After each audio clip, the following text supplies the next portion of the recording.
down. We the talk around town. Alex threw the ball to Smokey for a touchdown. It's fourth down and you don't really want no more. We've been winning from the door. You should check the scoreboard. Check the scoreboard. Welcome back to another episode of the Scoreboard. USFL Week 6 around the corner. And this is the prediction video, but one thing we have to talk about as well, we're going to be recapping the XFL. Usually those were separate videos, but there's no more predictions. We just have a recap of the championship game. We have to talk about it briefly. First of all, Smokey, how are you doing? Well, I am better than our picks this week, I'll tell you that. I wanted to pick out one team, but all the favorites lost last week, including XFL and USFL. So everybody's in the same boat. If you had a favorite that was a favorite this week, you lost, and there's no doubt about it. But yeah, our picks were even worse than that, so we'll get into that when we go to the XFL. But yeah, it wasn't good. Wasn't good. Let's start with the XFL, actually, because we had a championship game in review. And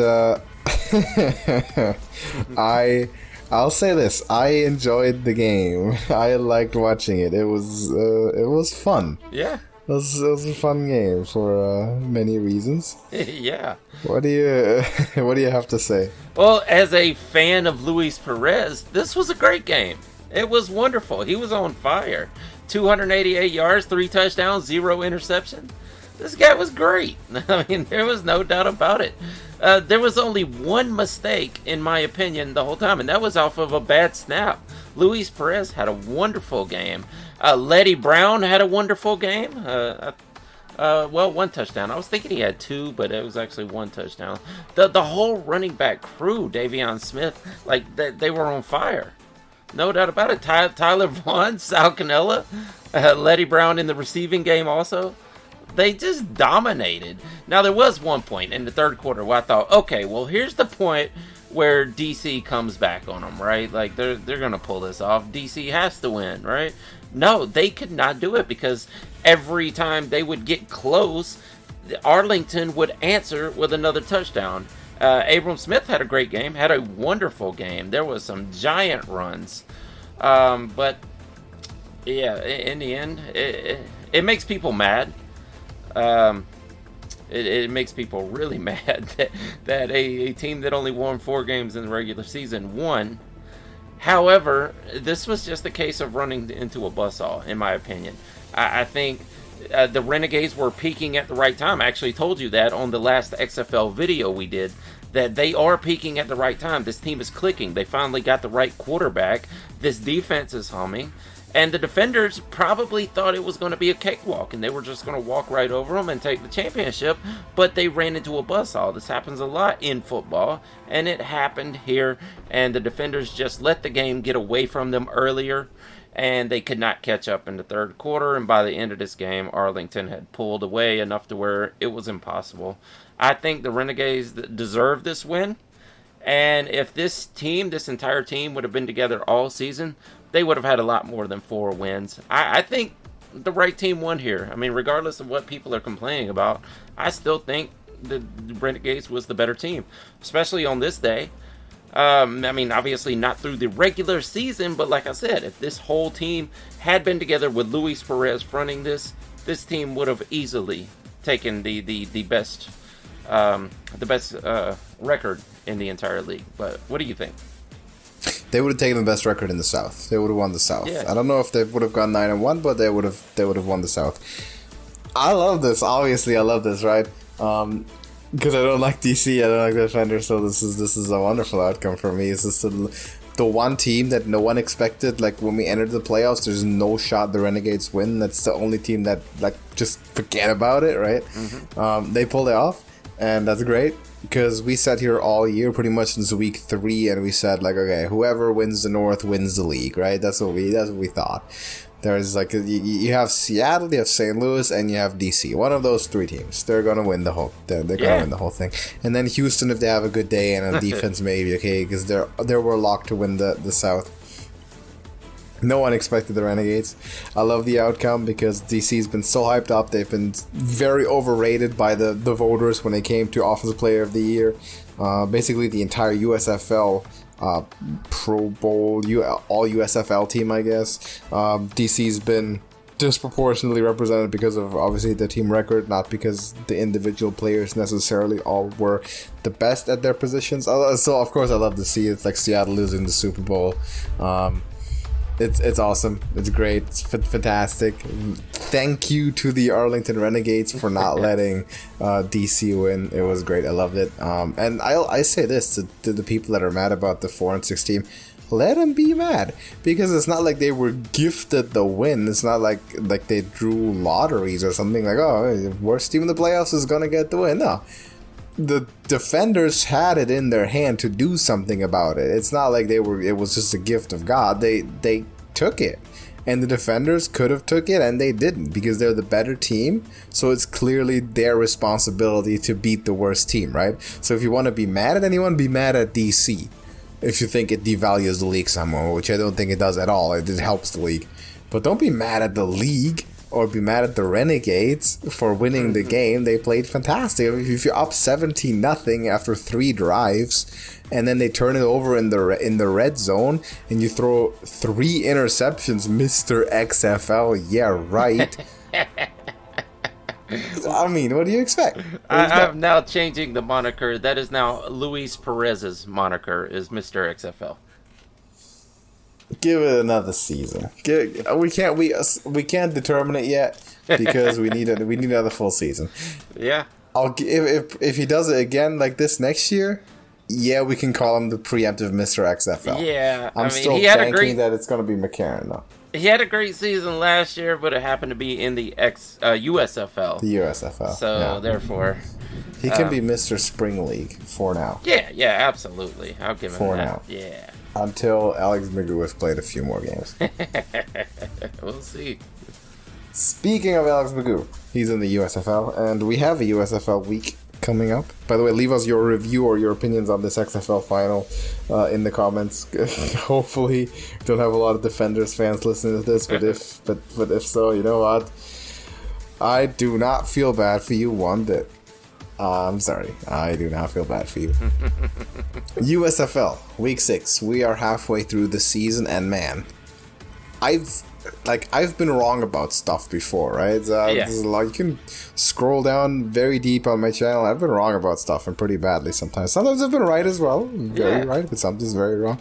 I don't think I've been as polar opposite wrong on something as I have been on this USFL about a week or two into the season, because what I said the best teams in this league are by far the best non-NFL teams, and the worst teams are terrible, worse than the Guardians, worse than the Brahmas. That's no longer the case. This is not a polarized league at all. Suddenly everything's shifted, and it legitimately feels like anyone can beat anyone. That's what we've seen the last 2 weeks. That's what I took away from week 5. And speaking of week 5, what are our records for this week? Not that I really want to hear it. Well, they almost didn't change. Luckily, last week you went out on a limb and picked the Showboats to beat the Breakers. Yes. So you got that one. That's right. Other than that, nothing was right. We agreed on the other 3. So I got a goose egg last week. Wow. Because like I said, none of the favorites won. I bet Vegas probably took a loss here, because none of the favorites won. This was ridiculous, and I guess I should have went with the Stars, even though the Stars won because of their kicker. It wasn't anything that the rest of the offense did. The kicker won the game for them. All in all, the Generals should have won, but they're not holding up their end of the deal either. I guess the name of the game in the USFL right now is parity, because all these teams are on equal footing. No one is running away with it right now, not even the Breakers. Almost every team in this league has the same record, except for one game here or one game there. This is crazy. The Maulers are about to go to the playoffs if it ended right now. The Gamblers would knock out the Stallions right now if the season ended. That's crazy. You would see the Gamblers and the Breakers in the playoffs. You wouldn't see the Stallions. This is crazy. This week, it makes no sense at all. But I'll tell you this. There is a chance, statistically, that after this week 6, 6 out of 8 teams could be 3-3. Yeah. Just Absolutely. imagine that. It absolutely That could. is like halfway through the NFL season, we have 25 teams being like 5-5. Yep. Absolutely. That could happen. Unbelievable. Impossible. Impossibly unlikely. But we are here. So many teams 2-3, 3-2. Again, the Breakers are the one and only team that is not 2-3 or 3-2 right now. Yeah, but they And now lost they to also a really lost bad one. team. Yeah. Maybe they're not a bad team. Who says they're a bad team now? Maybe not. Oh, the Showboats. See, if we did power rankings, and we'll do power rankings later because it's torture this week, but we'll do it. I could rank Memphis anywhere between like 7 and 3 right now. And all of those are defensible rankings. Every single one of them. Yeah, exactly. In the ball. Yeah. Legitimately. You can put the Gamblers at number 1. And as a matter of fact, I think the USFL has their power rankings as the Gamblers are number 1, if I'm not mistaken. You could. That's you could do that. crazy. It's insane. Yeah. You can. Your power rankings. There's a lot of creativity possible. A lot of open options here. Yeah. But let's try to predict this week. And I'll say one thing right away. The way to approach this week from a betting perspective is you take big underdogs. Whenever there's like a big spread, and there are 2 games here with a reasonably big spread where there shouldn't be one, judging that it's all chaos, you just take the underdog. And I'll mention those when we get to them. But we are starting off with the Maulers at the Showboats. I'm guessing this is not one with a big spread because these 2 teams seem just about even in my opinion. Although the Showboats look good and Cole Kelly looks really good, the Maulers are trending in the right direction and they have the best defense in the league right now. Troy Williams, I think this is... I've made fun of him. No doubt about it. I made fun of him and I was like, oh, they couldn't get a named quarterback in here at the beginning of the season. This guy looks good right now. He did throw 1 interception. He cleans that up. This offense is going to be humming. But like I said, they have the defense to do it.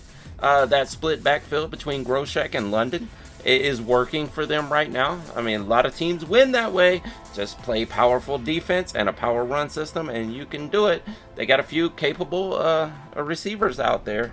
Bailey Gaither and Isaiah Henney. Like these guys are capable. But like I said, it's the defense that does it. The Showboats, on the other hand, Cole Kelly looks good. Like I said, Kareth White looks good. Vinny Papel, Osiris Mitchell. The tight end, J.J. Wilson. Just because I love shouting out tight ends. This right here, I think Todd Haley is probably the least likable coach right now. And since this seems to be a toss-up, I'm sure they're playing in Memphis, obviously. Yeah, they would have to be. Oh, man. You know what? I'm going with the team that I like the trend even more. I'm going to take Ray Horton's Maulers to win this one on the road. Wow. This is a tough one to pick, and yeah, the spread is close. I'll say this about the Maulers. We thought they were terrible after 2 games. And then suddenly it turns out that Troy Williams is probably one of the more explosive dual-threat quarterbacks in spring football. And everything seems possible with that now suddenly, because there's no big juggernaut teams as we thought the Stallions might be, as we thought then the Breakers might be. Suddenly everything's pushed pretty close together. So it's difficult to say for either one of these divisions, because either one of these teams right now has very good playoff chances, which we after 2 weeks for both of them seemed impossible. Of course, the Showboat was very impressive, with back-to-back impressive wins, especially this last one against New Orleans on the road. Technically on the road, it was of course the Breakers don't play in New Orleans, but still technically a road game for the Boats. Or I have to call them the Showboats. They're not the Boats. They've showed up for 2 weeks in a row. Yeah. They deserve to be the full name. They are the big Showboats now. 1-2 in a row. And that earns my trust for another week. I'm taking Memphis to be the team to go to 500 here. Both these teams 2-3 right now. I think Memphis Showboats keep the streak alive, extend it to another game, and they are going to beat the Maulers here. After demolishing the Panthers, where they were big underdog, after not demolishing, but beating the only undefeated team in the league, Breakers. Showboats get it done. They go 3-3. They have the USFL's version of Josh Allen light, and I think they win. But it's gonna be a high quality game, as all of these are now. Suddenly, if after week 2, you would have looked ahead in the schedule and said, "This not a soul is going to watch this game," because it is going to be awful. Like, I could go watch local high school football and it will be the same quality. A lot of people would have thought that, and it turns out suddenly every single team has life, and this is going to be a game. So I will take the Boats, because to me they have a little bit more momentum. Stallions at the Panthers. Okay, well, it's not all doom and gloom for the Stallions here. I think it's just the injuries. They do have a lot of season-long injuries, but some of these guys, hopefully Bo Scarborough and guys like that, are going to be able to get back in this game. CJ Marable is holding it down. He's nothing absolutely special, and they're not overworking him because he's not Bo Scarborough, but he's capable. Alex McGough did not have a horrible day. I mean, no interceptions. That's always good. He had a really good day. Yeah, it wasn't bad. It's just you lost to the Gamblers. But it was a pretty good day. It was 24 for 37, 64 percentage, 209 yards. That's not a great day. That's a mediocre day for a USFL quarterback. Didn't even, let's see, he ran for 76 yards. That is not bad, actually. I'll take that. 27 yards, a long run. I'll take that. So he's still doing it on his feet. Second best game by a quarterback by far that week. Oh, let me look through here. You may be actually right, because McLeod did not have a good week. Terry Wilson had a great week on the other side of that. But anyway, on the other side, the Panthers... I will say Jay Sternberger is back on top and probably the best tight end in this league. There's another tick for the Stallions. Carson Strong and Josh Love are both looking bad. That 50-50 split they got going on is not working out at this point in time. Looking down this list, Reggie Corbin and Stevie Scott are splitting almost 50-50. Who we got? Ishmael Hyman and Trey Quinn, the slot receivers, splitting about 50-50. Cole Hicatini, Marcus Ball, they're splitting really close, with Marcus Ball getting a little extra work than Cole Hicatini. Maybe you should pick your top guys and stick with them and stop flip-flopping and switching, and you can get back on that path you were on the first 2 weeks of the season, because the last 2 weeks we watched, the Panthers are just as bad as last year. You might as well bring Shea Patterson back, have him throw a few interceptions out there. I will go ahead and say that the Stallions are going to get it back together. Skip Holtz will have this team winning on the road. I will agree with that. I'll say the Stallions are going to win this one. However, one thing that worries me about the Stallions, and more so on what you haven't focused on, is I'm worried about the defensive side of the ball for the Stallions, because there's injuries there as well, and Scooby Wright, of course, is the most prominent one. But this defense just seems incredibly mediocre, and I mean that in like the worst way possible, because I just mean they are just kinda there, but they don't do anything. Like, there's no impact at all. They don't really get after the quarterback at the moment. They just flat out can't stop the run at all. And the hole at the linebacker position is never more blatantly obvious than when you get ran on for 3 touchdowns by the same guy, and you just cannot defend it, because it's just not getting to your spots, and you just don't have the awareness to see what's going on. And too many run defenders just not seeing what's up, and that's what's worrying me, because those things are hard to fix quickly on a week-to-week basis. Of course, if a player gets healthy, you plug them in, you're good to go.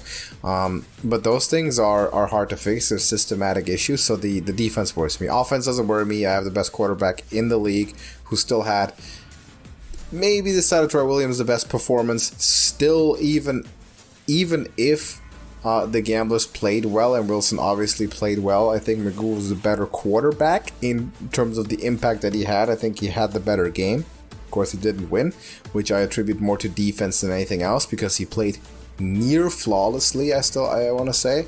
For the Panthers, on the other hand, though, they seem to be in big trouble because who even is their quarterback? If I asked you this today, who's the Michigan Panthers quarterback? I don't know. No idea. We thought they had two pretty good ones, like possibly two quarterback one options in spring league football. Both of them have not been convincing so far. I really expected Carson Strong to take charge of this when he came in. Maybe he needs a start, like not just be part of a rotation, but a full start, a full 60 minutes. Maybe that's what it takes. But I'm not convinced of it. I think the Stallions go on and win because they are still the better team. They are super solid. They're rock solid at the most important position, and they also have better receiving threats down the field. I need a bit more rushing offense from anyone who's not the quarterback, and I need some defenses to show up, but hopefully against the Panthers that will be kind of a bounce back because those quarterbacks, their timings, their whole communication is very chaotic. So defenses can take advantage of that, and hopefully that's what the Stallions do. They recover, they get a win, and they take control of the South Division again. Breakers at the Stars. Yeah, looking at this, I'm not so sure that Alex McGould did have that much of a better day than Bethel Thompson here. 25 out of 35. 206 yards, 1 TD, 1 interception. Very similar. I mean, he doesn't have the yards on the ground because he's not a dual threat quarterback. But Wes Hills is still the star of this team.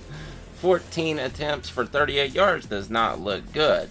But when you put him in the receiving game, 7 receptions for 46 yards. The touchdowns are what was missing in this game. The whole team put up 10 points. That's not going to get it done. They look like the best team in the league, and then we found out that they can be broken. The good thing here is they're going against the Stars. Don't get me started on the Stars, man. Case Cookers. Say what? They won, but it was not a good win whatsoever. They are your Stars again. You said it last week. They are. And that's why I can drill them about not playing well. Like, yeah, you won. Like I said, the kicker saved that game. Case Cookers, 18 for 30 with a QBR of 69. He threw for 125 yards.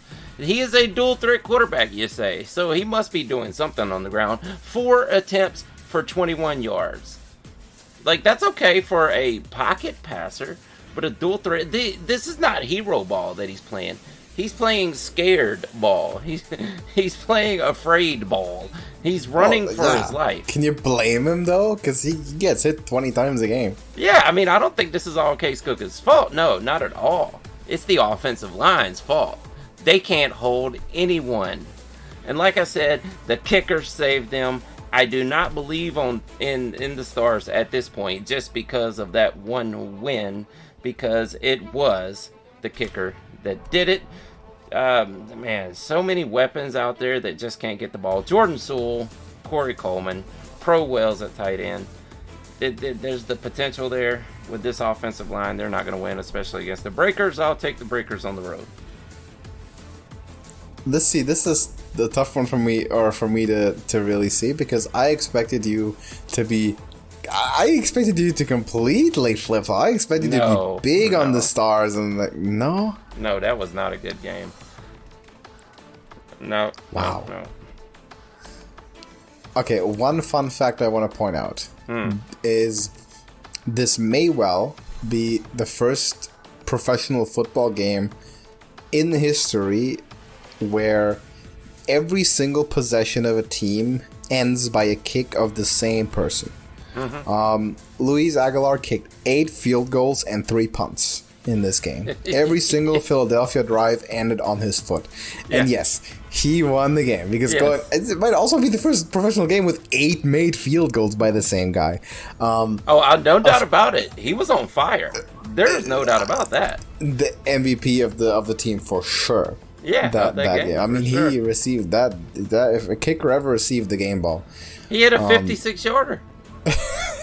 Like that's NFL quality right there. I'll give him that. Yeah. Sign that guy to he'll get signed. Oh, he will get signed to the NFL after this is all done, because someone's going to cut a kicker for missing in preseason, and he is number one up on that list, 100%. But the Stars won the game, and it should be cause for elation for you, because what I've said, or what we've determined, is the main problem for the Stars is they only have one way to win a game ever, which is a quarterback playing hero ball, putting the team on his back, and somehow willing it to get done. But I think this is actually good. This is a very good sign, because the Stars won exactly the way they always lose, which is the quarterback didn't play well. Someone else had to cover. The offense was anemic. The defense was average. Someone had to cover. Someone has to step up. And special teams stepped up big time. Yeah. I think this is good news, because Case Cookus will have good games again. But knowing that, okay, I also have a kicker who can take care of it, who can make that game-winning field goal when I need him to, or who can make the clutch kick before halftime when I need him to. That's actually good news. I think this is very good news for the Stars.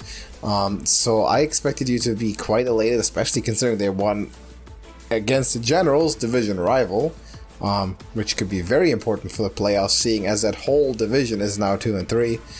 I think this is all around good news. Now, with that being said, I'm not going to pick them. Obviously, I'll still take the Breakers, but I will say this. Breakers are 7-point favorites, and that I am not taking.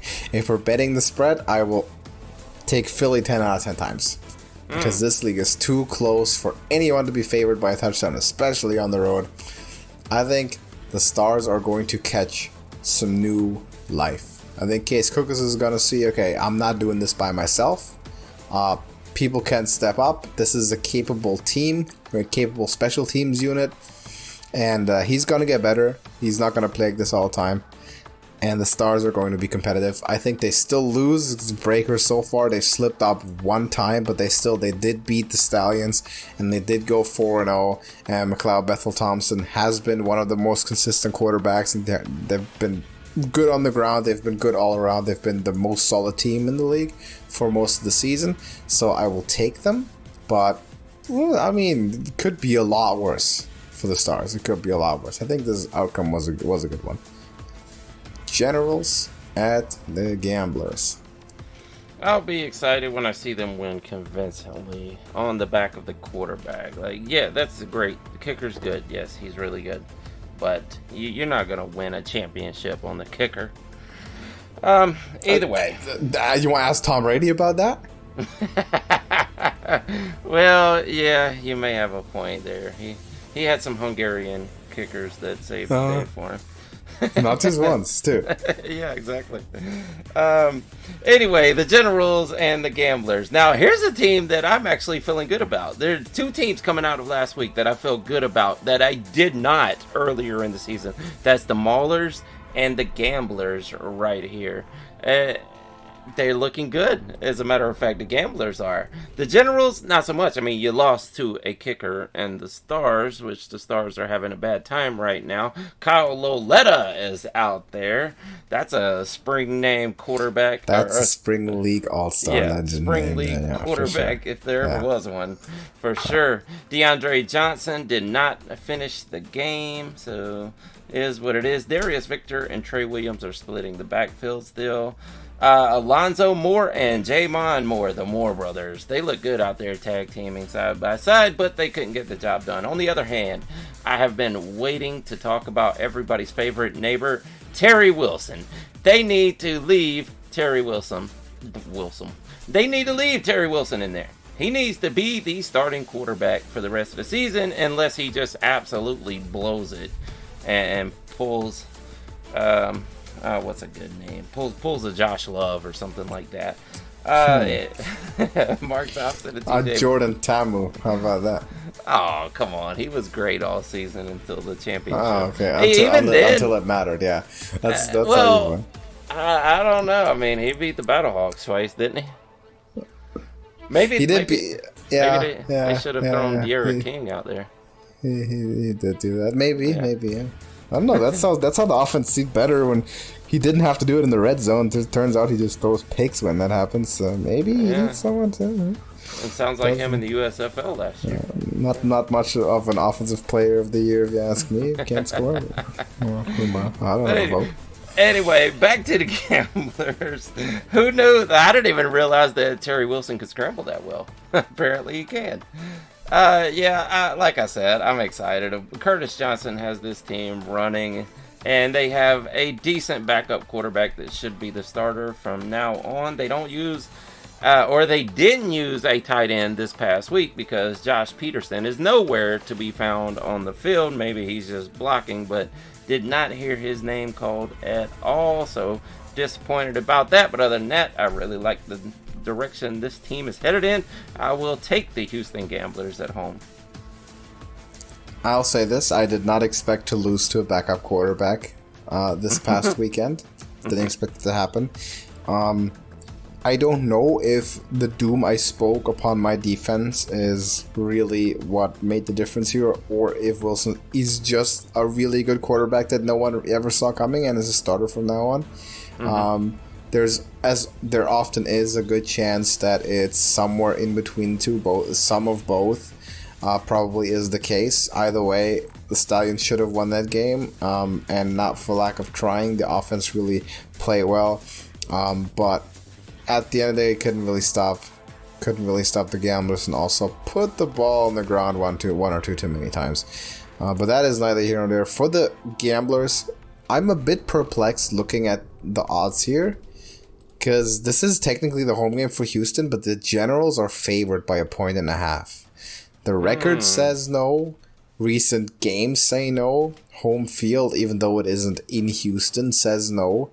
I don't know why the odds are what they are. If it were flipped, I can kind of see it makes sense. But like all the indicators to me say Houston should be the slight favorite in this one. Of course, there's a lot of uncertainty because the league is what it is. It's very tight, and anyone can beat anyone, as we've seen. But the tendency in this one should go in Houston's favor. So, and this is actually one where I would also bet on the Gamblers against the spread. And I will take them. I'll take them to win outright as well.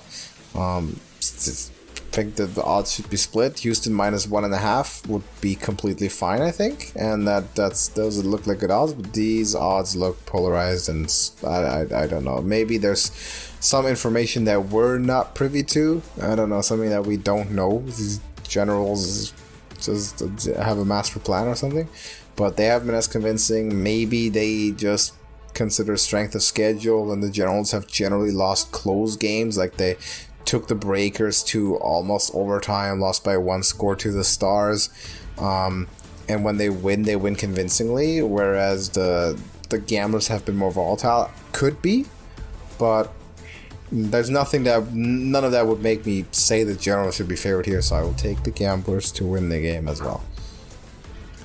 So do we agree on all except the first game again? Yes, exactly. Okay, so and the votes will earn me another point on me. We'll see about that. That was you got that point by taking the Showboats, didn't you? Yeah. Over the Breakers. Everyone doubted it. Everyone doubted that pick, but it was the right pick. Oh, the defense of the Maulers is going to show up here. That's for sure. They're going to save the day. And thinking about that spread you were just talking about, they have the Generals favored. Maybe it's because Kenji Bahar is out. And maybe they were thinking Terry Wilson can't get it done. But he was out last week. But they saw him do it now. Yeah, they saw him do it now. Exactly. And he beat the Stallions.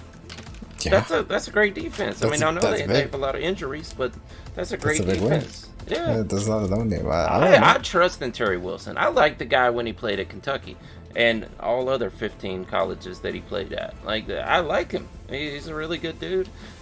Great interview. I think he's a decent player, and I think he'll do well. If Kenji Bahar does not get ready for the rest of the season, which I'm sure he will, and I think as long as he's winning, you leave Terry Wilson in there. Kenji Bahar can sit on the bench until Terry Wilson's not winning anymore. We'll see what he does this week against the duo of Kyle Lauletta and DeAndre Johnson. But Yeah, I agree with that. There's not enough seniority in any of these leagues to just dogmatically have a quarterback like as a starter by default. We've seen it in the USFL, we've seen it in the XFL.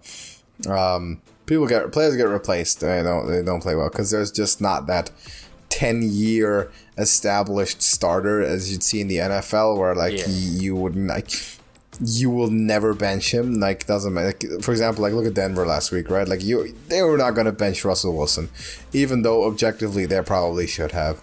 It's not going to happen because of the name, because of the reputation, and because of the amount of money that he makes. None of that really applies in the USFL as much, because the big names are the XFL. The names aren't that big, and they're not with the team for that long. There's very, very few players that are close to immune to like getting benched. Maybe AJ McCarron and Ben DiNucci are the only ones, and that is again because of the NFL pedigree.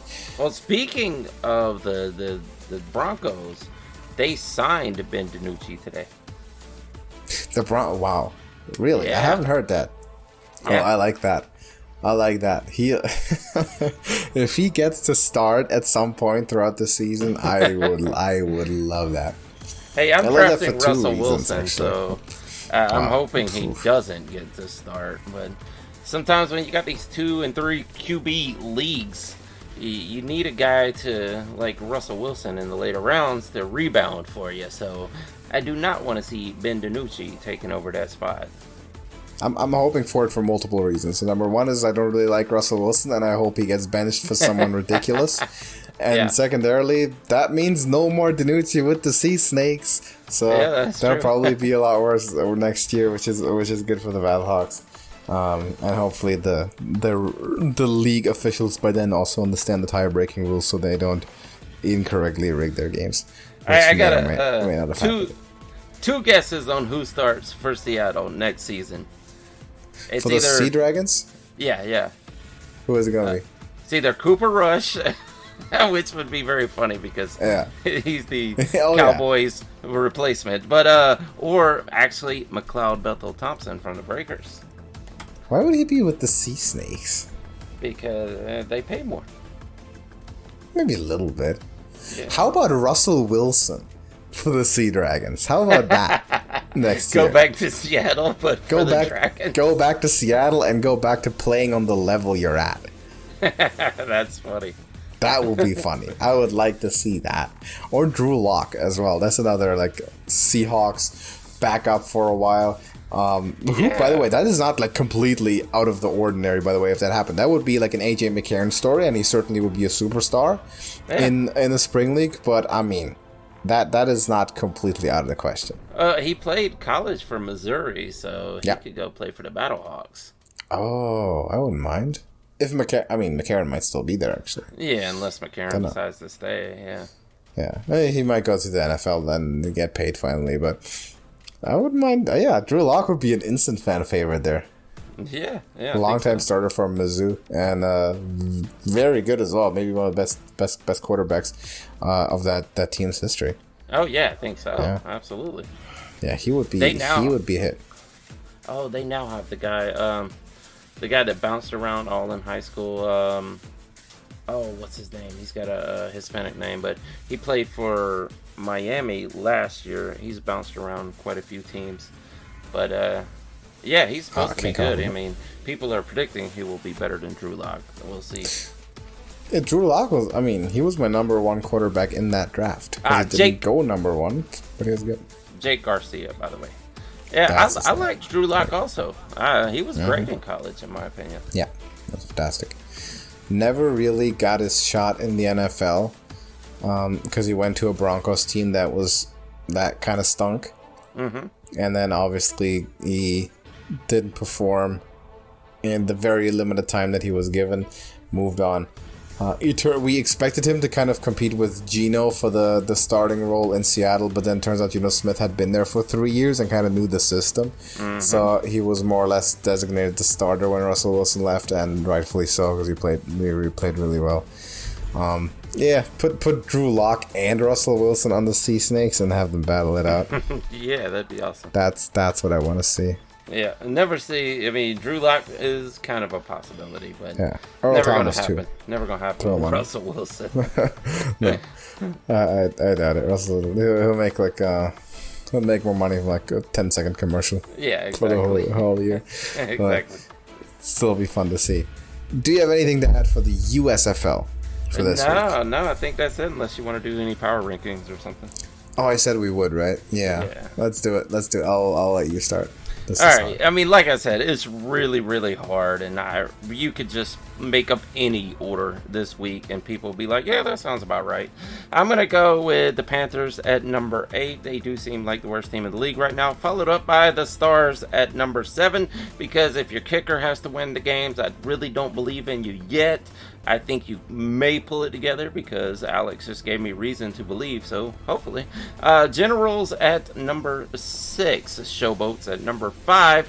I have bumped the Maulers because of their defense all the way up to number 4. Your Stallions are coming in at number 3 because they have been succeeded by the Gamblers, the Houston Gamblers at number 2, and I'm going to leave the Breakers at number 1. They still have the best record. I don't know that they're the best because really it's all parity at this point, but I'll leave it in that order. What do you think? It's hard. I would not give too much protest if you gave me that list and said sign off on this. Mm-hmm. I might. I just might. I will make a small change. Yeah. And you had the Maulers ahead of the Generals. Is that correct? Oh, absolutely, yeah. Yeah, I will leave the Generals at the top because I'm a bit suspect of the Maulers' defense still, so I will leave them ahead. You could make an argument to put the entire South at 1 through 4. Yes. At this point, by the way. But what I'm gonna do is I'll go Panthers on last, as you said, then Stars. Mm-hmm. Maulers, Boats, Generals, Stallions, Gamblers, Breakers. That's how I'm going. In fact, man, I still want to put the Stallions at 2, actually. I do want to put Stallions ahead of the Gamblers. It's hard to do if you lost to them head to head. But I think it's a very fixable thing. Because it's really just injuries, right? They're the better team. Like, they're the better team than the Breakers, too, if they were healthy. That's not how power rankings work, though. Yeah. I mean, I can agree. Honestly, as crazy as it sounds, I can agree with your list as well. There's nothing egregious there. As much as you can be subjective here, because so many teams are so close. I think the only thing that's sort of set in stone is sort of the Panthers look like they're last at the moment, and the Breakers, given their record, still first. Anything other than that, Stallions, Gamblers more towards the top. Sort of Stars, Boats more towards the bottom. Other than that, just pick it. I mean, any team could be number 1 in the North by next week. Yeah. Hey, I wanted to actually read off the power rankings that the USFL. Yes, please. These are actually made out by RJ Young. I love RJ Young. I've interacted with him many, many, many times over the past 5 to 6 years. Great guy. That's awesome. Wow, he has all of the South 1 through 4, like you said. Yeah, you can do that. You can do that, absolutely. Yeah. Gamblers number 1, New Orleans Breakers at number 2, Stallions at number 3, Showboats at number 4, and then we have the North. The Generals he has at number 5. He believes in them a little more than me. Maulers at number 6, Stars at number 7, and everybody dumps on the Panthers at number 8.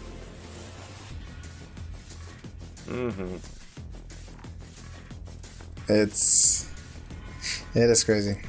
It really is. You can do a lot. Gamblers at 1 seems, I don't want to say excessive to me. They've won 3 in a row. They've been good. They've overcome injuries and just beat the Stallions. Yeah.